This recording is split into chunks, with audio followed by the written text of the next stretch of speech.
Action. Beloved pet kitten.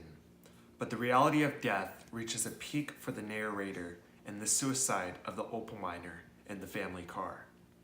Just like Siddhartha Gautama, who experienced the realities of death and suffering in the forms of an old man, a sick man, a dying man, and an ascetic man undergoing extreme fasting. After experiencing these forms of suffering, both Siddhartha and the unnamed narrator undergo various trials and tribulations, accounting for their own suffering. They both eventually see the fallacies in the material world. The unnamed narrator receives money from a monster, while Siddhartha is tempted by worldly possessions by the demon Mara. The varmints and Ursula parallel the demon Mara, who tempted Siddhartha as he meditated under the Bodhi tree. They both successfully resist temptations. The narrator, through the help of Letty and her family, and Siddhartha, through the extreme willpower and determination, overcome their own sufferings. All the suffering acts as obstacles both for the narrator and Siddhartha, who must overcome them to achieve enlightenment, which is the release from suffering. Action. The unnamed narrator, as a child, was very much affluent, like Siddhartha Gautama, but eventually becomes exposed to various sufferings after his family loses their affluence for some unknown reason. His family is forced to take in boarders in their home, and this begins his descent into the reality of suffering in his world. The narrator is not accepted socially, as seen when no one comes to his 7th birthday party. And even though he receives a kitten from his father when his aunt dies, the kitten is killed by a taxi who is bringing one of the family's boarders, the opal miner. The narrator is revealed to the grave implications and realities of death, in both the deaths of his aunt and his beloved kitten. Should we restart that? Alright, so before we go more into depth into the bodhisattvas and other Buddhist symbolism in the novel, let's talk a little bit more about Buddhist philosophy, particularly regarding enlightenment. Alright, so I initially said that the Buddha, or Siddhartha Gautama, he achieved enlightenment, which is basically infinite wisdom, compassion, and knowledge.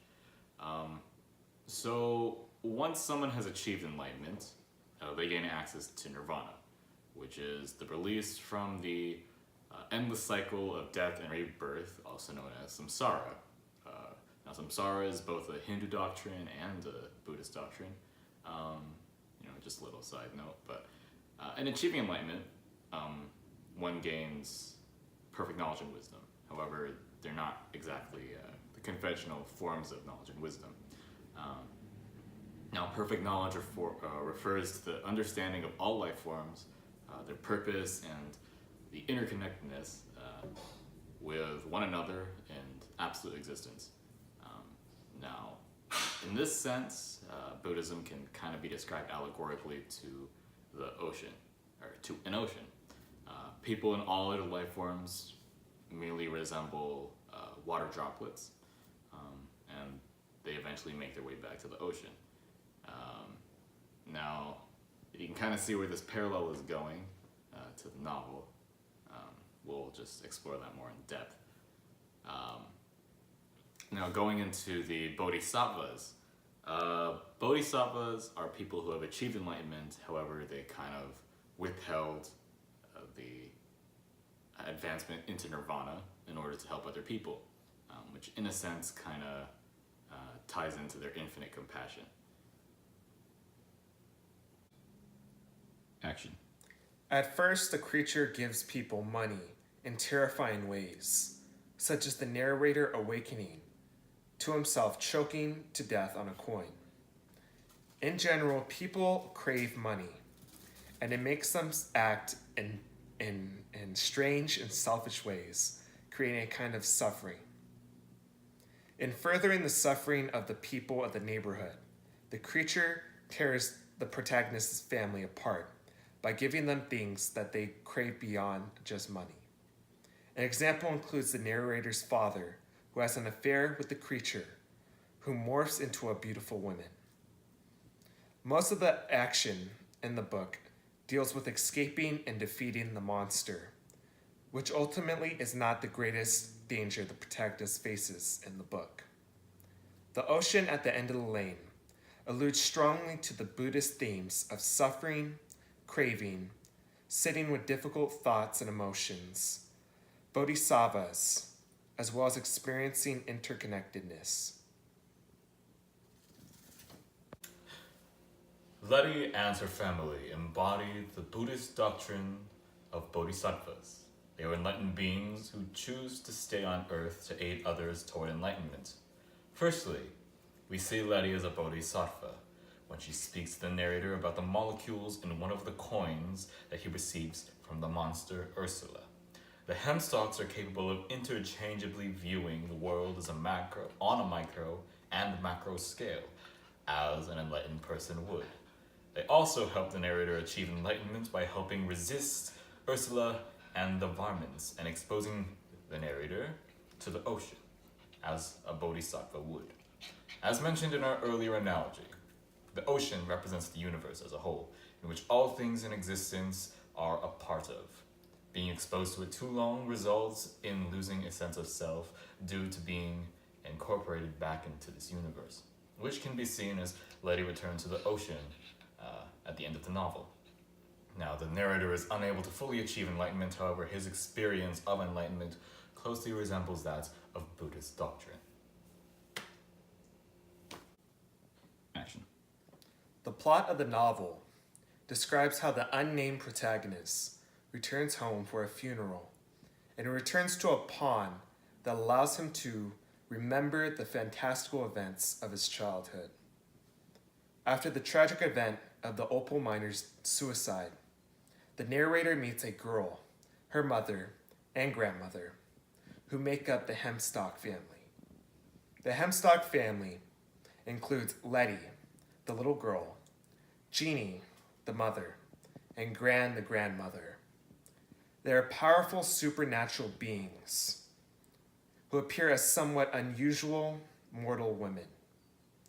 Around the same time, a villainous creature known as Ursula Moncton makes an appearance in the neighborhood. It gives the various characters what they believe they desire, regardless of whether it helps or harms them in the end. At first, money... Alright, so before going into detail of the novel, let's talk about Buddhism.